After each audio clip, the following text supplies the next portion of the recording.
अखंड ज्योति सितंबर 2021। चुनौतियों को बनाएं उत्कर्ष की सीढ़ी। जीवन की परिभाषाएं कई हो सकती हैं, जिनमें से एक है चुनौतियों का सामना करते हुए इन्हें उत्कर्ष की सीढ़ी बनाना।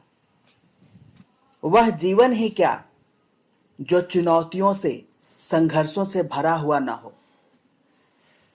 चुनौतियों के बीच तप कर ही कोई व्यक्ति कुंदन बन निखरता है और अपनी प्रामाणिकता के साथ कालजयी चमक बिखेरता है। बिना चुनौतियों के आराम के साथ ठहरा हुआ, संघर्ष से पलायन करता हुआ जीवन तो समय के साथ जंग खा जाता है और निहित संभावनाओं को साकार किए बिना ही अपनी चमक खो बैठता है और अंततः मानव जीवन से जुड़े परम सौभाग्य से भी वंचित रह जाता है। हालांकि हर चुनौती का सामना करते हुए आगे बढ़ना भी तो कोई सरल कार्य नहीं होता। जीवन में चुनौतियों के आने पर स्वाभाविक रूप में पहली प्रतिक्रिया भय और पलायन की रहती है। लगता है कि जैसे चुनौती अस्तित्व के लिए खतरा बनकर कहर बरसाने वाली है, इसको लीलने वाली है। इस आशंका के साथ बुद्धि अपंग हो उठती है तथा जीवन के निर्णय प्रभावित होने लगते हैं।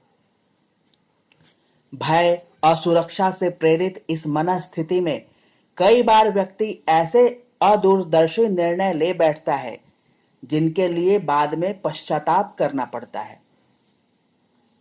व्यक्ति स्वयं अपनी गरिमापूर्ण स्थिति से गिरता हुआ अनुभव करता है और मानव जीवन लघुता, हीनता एवं अशक्तता के बोध से क्लांत हो जाता है। साथ ही चुनौतियों का सही ढंग से सामना न कर पाने की स्थिति में संसार की बेढंगी वक्र चाल में उलझने का खतरा भी साथ में रहता है।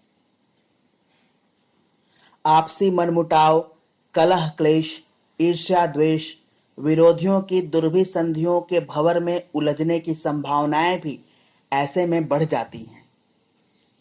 व्यक्ति का जो स्वाभाविक निर्द्वंद्व विकास होना चाहिए था, वह कहीं अवरुद्ध सा हो जाता है, जबकि प्रकृति के विधान में चुनौतियों का आशय यह नहीं रहता। ये तो व्यक्ति के अंदर निहित क्षमताओं को निखारने के लिए आती हैं। यदि विवेक और साहस के साथ इन चुनौतियों का सामना किया गया होता तो यही प्रगति और उत्कर्ष की सीढ़ियां बन जाती। चुनौतियों को एक तरह से ईश्वरीय उपहार मान सकते हैं, जो व्यक्ति को नष्ट भ्रष्ट या नेस्तनाबूद करने नहीं, बल्कि उसे और मजबूत बनाने के लिए आती हैं। ये व्यक्ति की आंतरिक कमियों, न्यूनताओं एवं दुर्बलताओं को इंगित करने आती हैं, प्रयास की शिथिलता को दिखाने आती हैं, बेहोशी से जगाने आती हैं और अंतर्निहित अनंत संभावनाओं के द्वार खोलने आती हैं।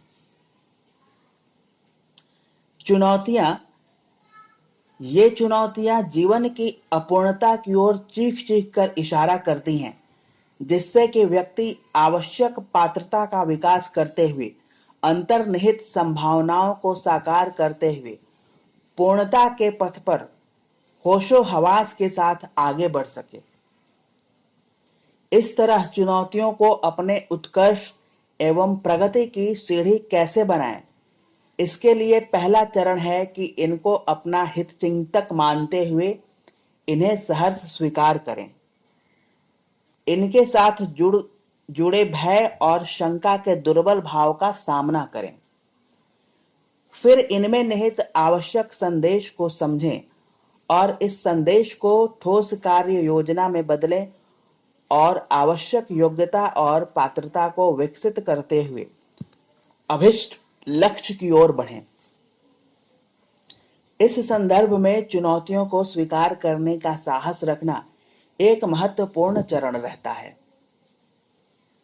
साहसिक प्रकृति के लोग ऐसी चुनौतियों का इंतजार करते रहते हैं बल्कि इन्हें निमंत्रण तक देते हैं, और जब ये आती हैं तो दोनों हाथों से इन्हें स्वीकार करते हैं और जीवन के सफर को रोमांचक बनाते हैं तथा इनका प्रत्युत्तर देते हुए एक सार्थक जीवन की ओर कदम बढ़ाते हैं।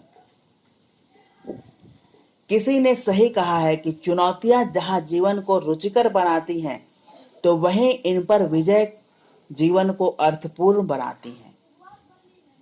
वास्तव में अस्तित्व के सत्य, धर्म और ईमान को चुनौती देती परिस्थितियों के सार्थक प्रत्युत्तर से अधिक संतोषजनक कुछ नहीं हो सकता।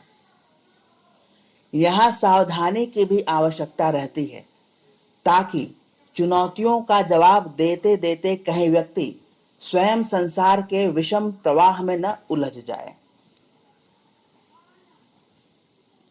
यह ध्यान रखना जरूरी है कि सांसारिक दुर्भाव, द्वेष, जड़ता एवं विकार आदि कहीं स्वभाव की सरलता, तरलता एवं शुद्ध बुद्ध पावन प्रकृति को प्रभावित कर विकृत न कर दे, क्योंकि आंतरिक शांति, स्थिरता एवं संतुलन की कीमत पर पाई गई उपलब्धि या सफलता पर संतोष नहीं किया जा सकता तथा इन पर पुनर्विचार आवश्यक हो जाता है। इसके लिए जीवन के समग्र विकास के राजमार्ग को समझने व धर्म मार्ग से च्युत हुए बिना धैर्यपूर्वक मंजिल तक पहुंचने का जज्बा धारण करना अभिष्ट रहता है। इस तरह चुनौतियों का सामना करते हुए व्यक्ति को एक तरह से दोहरे मोर्चे पे जूझना होता है। बाहरी चुनौतियां जहां आंतरिक दुर्बलता को इंगित कर रही होती हैं, तो वहीं स्वभावगत दोष भी ताल ठोक कर सामना करने के लिए चुनौती की तरह सामने खड़े होते हैं। इंद्रियों की विषयाशक्ति, मन की सुख लालसा, आंतरिक राग द्वेष, अहंता एवं संस्कारगत दुर्बलताएं जीवन के संघर्ष को विकट बना रहे होते हैं। ऐसे में व्यक्ति को दोहरे स्तर पर चुनौतियों से जूझना होता है।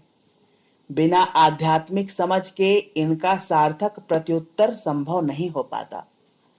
मानव प्रकृति की सम्यक समझ यहाँ आवश्यक हो जाती है, जो गुरुजनों के सत्संग, स्वाध्याय एवं चिंतन मनन के साथ विकसित होती है। आध्यात्मिक जीवन दृष्टि के साथ जीवन की बाह्यांतर चुनौतियों के प्रत्युत्तर सरल हो जाते हैं। चुनौतियों का सामना व इनको पार करते हुए यह ध्यान रखना पड़ता है कि हमारे कदम सत्य पर अडिग हैं, धर्म से युक्त हैं और शिव भाव से जुड़े हैं। इस तरह अपने अंतरंग में ईमान और साथ में भगवान के साथ हर पल का संग रहने पर हर चुनौती जीवन में समाधान का हिस्सा बनती है तथा व्यक्ति के सर्वांगीण उत्कर्ष की सीढ़ी बनते हुए पूर्णता के ध्येय की ओर व्यक्ति को आगे बढ़ाती हैं। समाप्त।